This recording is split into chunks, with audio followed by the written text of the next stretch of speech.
मेरी शिव चर्चा शिव महापुराण में आप सभी का दोस्त सभी भक्तों सखियों का स्वागत है। आइए शुरू करते हैं। गजानन भूत गणादि सेवितम कत्युज्जलभूषार्भक्षणम उमासुतं शोक विनाशकारकं नमामि विघ्नेश्वर पादपद्मं नीलांबुश्यामल कोमलांगं सीता समारोपितवांगभागं काणोमासायक चारुचापं नमामि रामं रघुवंशनाथं कस्तूरगौरं करुणावतारं संसारसारं भुजगेन्द्रहारं सदा वसन्तं हृदयारविन्दे भवं भवानी सहितं नमामि।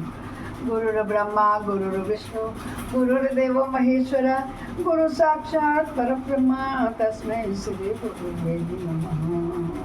त्वमेव माता च पिता त्वमेव त्वमेव बन्धुश्च सखा त्वमेव विद्या द्रविणं त्वमेव सर्वं मम देव देव। आनंदी आनंद कर सब संकट दूर, जो सेवक शरण पड़े सदा रहे भरपूर। तुम दाता हम मांगता दिया तुम्हारी खाए, तुम ऐसी दाता जग माता छोड़ तुम्हें और किस दर जाए। सदा भवानी दाहिनी सिद्धि करें गणेश, पंचदेव रक्षा करें ब्रह्मा विष्णु महेश। सर्वे भवन्तु सुखिनः सर्वे सन्तु निरामया सर्वे भद्राणि पश्यन्तु मा कश्चित् दुःखभाग् भवेत्।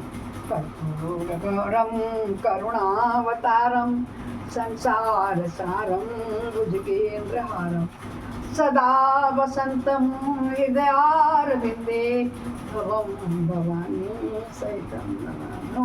हर हर महादेव।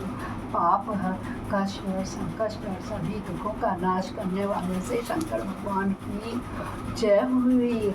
आज भक्तों हमें 29वें अध्याय में प्रवेश करना है ना। शिव महापुराण के रुद्र संहिता तृतीय खंड के अध्याय 29 में प्रवेश कर रहे हैं, जहाँ 28 से मैं कल शंकर जी गौरा जी को अपने साथ कैलाश ले गए थे। तो आज शिव और पार्वती जी की बातचीत होगी। शिव का पार्वती के अनुरोध को स्वीकार करना होगा। ब्रह्मा जी कहते हैं, नारद परमात्मा हर की यह बात सुनकर उनके आनंददायी रूप का दर्शन पाकर पार्वती को बड़ा हर्ष हुआ। उनका मुख प्रसन्नता से खिल उठा। वे बहुत सुख का अनुभव करने लगी। फिर वे उन महासाध्वी शिवा ने अपने पास ही खड़े भगवान शिव से कहा। पार्वती बोली, हे देवेश्वर, आप मेरे स्वामी हैं। प्रभु, पूर्व काल में आपने जिसके लिए हर्ष पूर्वक दक्ष के यज्ञ का विनाश किया था, उसे क्यों भुला दिया था? वे ही आप हैं और वे ही मैं हूँ। देव देवेश्वर, इस समय मैं तारकासुर से दुख पाने वाले देवताओं के कार्य की सिद्धि के लिए रानी मेना के गर्भ से उत्पन्न हुई। देवेश, यदि आप प्रसन्न हैं और यदि मुझ पर आप कृपा करते तो मेरे पति हो जाइए। ईशान प्रभु, मेरी यह बात मान लीजिए। आपकी आज्ञा लेकर मैं पिता के घर जाती हूँ। अब आप अपने विवाह रूप परम उत्तम विशुद्ध यश को सर्वत्र विख्यात कीजिए। नाथ प्रभु, आप तो लीला करने में कुशल हैं, अतः मेरे पिता हिमवान के पास चलिए और याचक बनकर उनसे मेरी याचना कीजिए।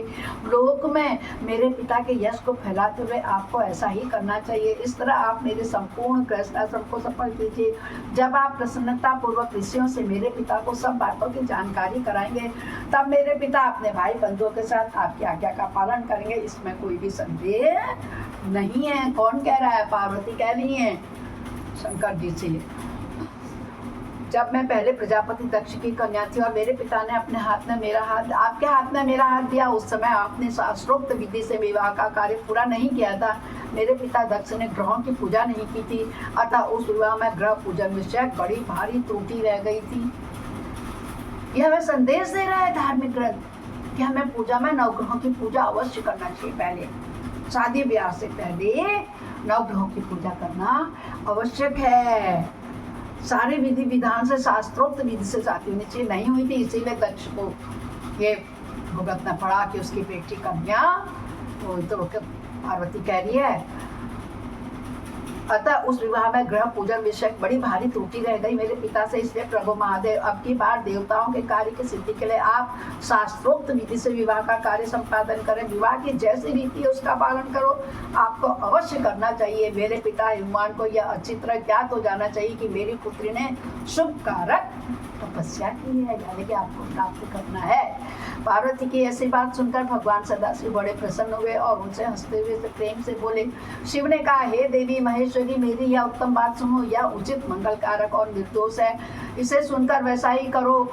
वरानने, ब्रह्मा आदि जितने भी प्राणी हैं वे सब अनित्य है। भामिनी, पत्नी को कहते हैं भामिनी, यह सब जो कुछ दिखाई देता है उसे नश्वर समझो।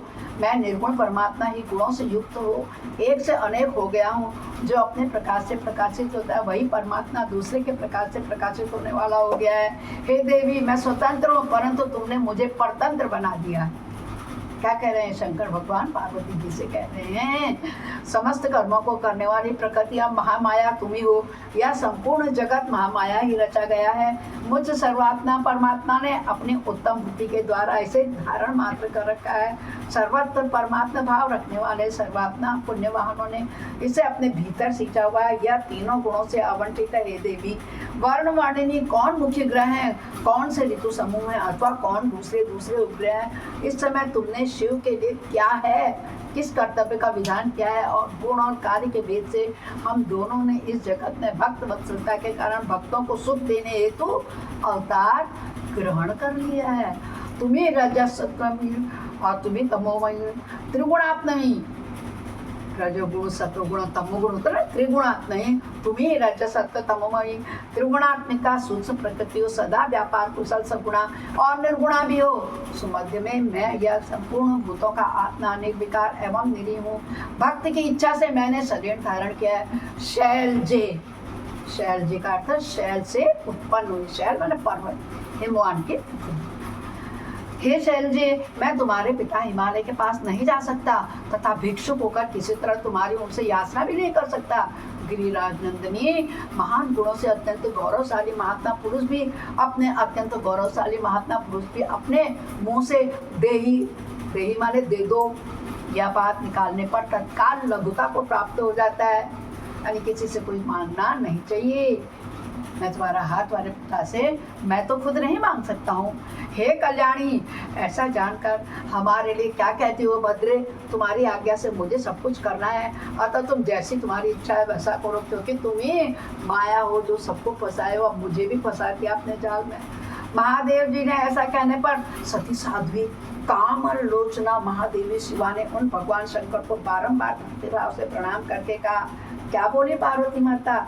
हे नाथ, आप आत्मा है और मैं प्रकृति हूँ, इस विषय में विचार करने की कोई बात नहीं है। हम दोनों स्वतंत्र और निर्गुण होते हुए भी भक्तों के अधीन होने के कारण सगुण हो जाते हैं। शंभो, प्रभु आपको प्रयत्न पूर्वक मेरी प्रार्थना के अनुसार कार्य करना चाहिए। शंकर, आप मेरे लिए याचना करें और हिमवान को दाता बनने का सौभाग्य प्रदान करें। महेश्वर, मैं सदा आपकी भक्ता हूँ, अतः मुझ पर कृपा कीजिए नाथ। सदा जन्म जन्म में मैं ही आपकी पत्नी होती रही हूँ।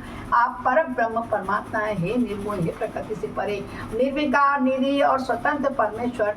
तथापि भक्तों के उद्धार में संलग्न होकर यहाँ भी सगुण भी हो जाते हैं, स्वार्थ फलात्मा होकर के भी लीला बिहारी बन जाते हैं, क्योंकि आप नाना प्रकार की लीलाएं कर रहे हैं। कौन कह रहा, किससे कह रहा? पार्वती माता कह रही है, शंकर भगवान से कह रही है कि आप तो लीला बिहारी बन जाते हैं, क्योंकि आप नाना प्रकार की लीलाएं करने में कुशल हैं। हे महादेव, हे महेश्वर, मैं सब प्रकार से आपको जानती हूँ, सर्वज्ञ। अब बहुत कहने से क्या लाभ, मुझ पर दया कीजिए हे नाथ। महान अद्भुत लीला करके लोक में अपना सुयश का विस्तार कीजिए, जिसे गा गा कर लोग अनायास ही भवसागर पार हो जाएंगे। बोलो शंकर भगवान की जय होवे। जय जय भोलेनाथ, जय जय शिव शंकर, जय जय भोलेनाथ की जय होवे। ब्रह्मा जी कहते हैं, हे नारद, ऐसा कहकर गिरिजा ने महेश्वर को बारंबार प्रणाम किया। मस्तक झुकाकर हाथ जोड़कर वे चुप हो गई। उनके ऐसा कहने पर महात्मा महेश्वर ने लोक लीला का अनुसरण करने के लिए वैसा करना स्वीकार कर लिया। पार्वती ने जो कुछ कहा था उसी को प्रसन्नता पूर्वक करने के लिए उद्यत होकर वे हंसने लगे।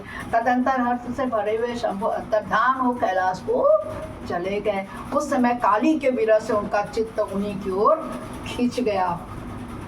क्या हुए? वो माया से लिप्त हो गए। माया को ना यहाँ पर प्रकृति जगदम्बा पार्वती माता।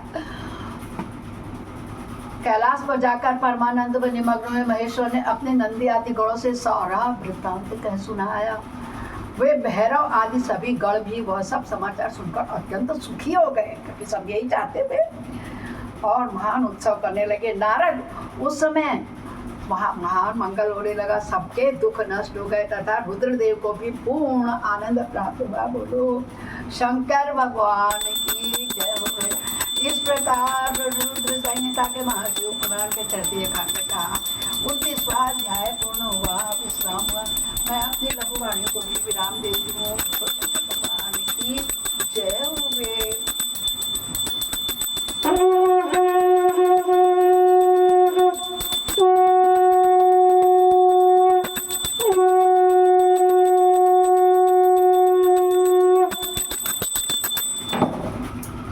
अपराध सहस्राणि क्रियन्ते अनिशम्यया दास्वामीति मामत्वां क्षमस्व परमेश्वरी।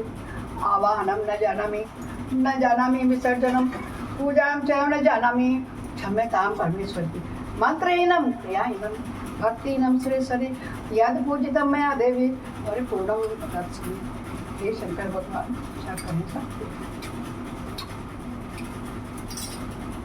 ओम शिवाय, ओम नमः शिवाय, ओम नमः शिवाय, ओम नमः शिवाय। जिसे